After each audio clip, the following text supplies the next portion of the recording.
హెల్తీగా, టేస్టీగా, సింపుల్‌గా ఒక 20 మినిట్స్‌లో అయిపోయే స్వీట్ అయితే రెడీ చేశాను. ఇంకా ఇదొచ్చేసి నేను రాగి పిండితో హెల్తీగా ప్రిపేర్ చేశాను. పిల్లలు, పెద్దలు ఎవరైనా ఇష్టపడతారు ఖచ్చితంగా. ఇంక దీని ఫుల్ వీడియో వచ్చేసి యూట్యూబ్ ఛానెల్‌లో అప్‌లోడ్ చేశాను. ఎలా చేశాను, ఏంటి అనేది. చూడని వాళ్ళుంటే ఇక్కడ లింక్ ప్రొవైడ్ చేస్తాను. చూసేయండి ఫ్రెండ్స్. ఎలా ఉంది, ఏంటి అనేది కామెంట్ బాక్స్‌లో అయితే కామెంట్ చేయండి. ఇంకా టేస్ట్ వైస్ అయితే నేను చెప్పనవసరం లేదు. పిల్లలు చాలా ఇష్టంగా తింటారు. సో, అంత టేస్టీగా ఉండింది. ప్లస్ ఈజీగా అయిపోతది. అలాగే ఇదొక 3-4 డేస్ వరకైతే స్టోర్ ఉంటుంది. పక్కా అదైతే గన ఫ్రిడ్జ్‌లో పెట్టుకున్నారంటే ఒక 4 డేస్ వరకైతే కంపల్సరీగా ఉంటుంది. టేస్ట్ వైస్ అయితే చాలా బాగుంది. ఖచ్చితంగా పిల్లలైతే గన ఇష్టపడతారు. ఇప్పుడు హాలిడేస్ కాబట్టి పిల్లలు ఇంట్లోనే ఉంటూ ఏదో ఒకటి కావాలి స్నాక్ అంటూ ఉంటారు కదా!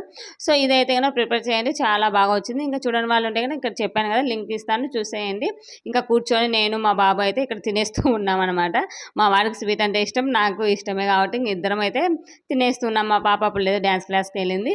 ఇలా మా వాడైతే గనక స్వీట్‌ని చూస్తే అస్సలు ఆగడండి. ఇంక నాలాగే తినేస్తూ ఉంటాడు. సో, చాలా బాగా వచ్చింది ఫ్రెండ్స్. ఖచ్చితంగా మీరు కూడా ట్రై చేయండి. మరో వీడియోతో మళ్ళీ కలుసుకుందాం. By by. Take care.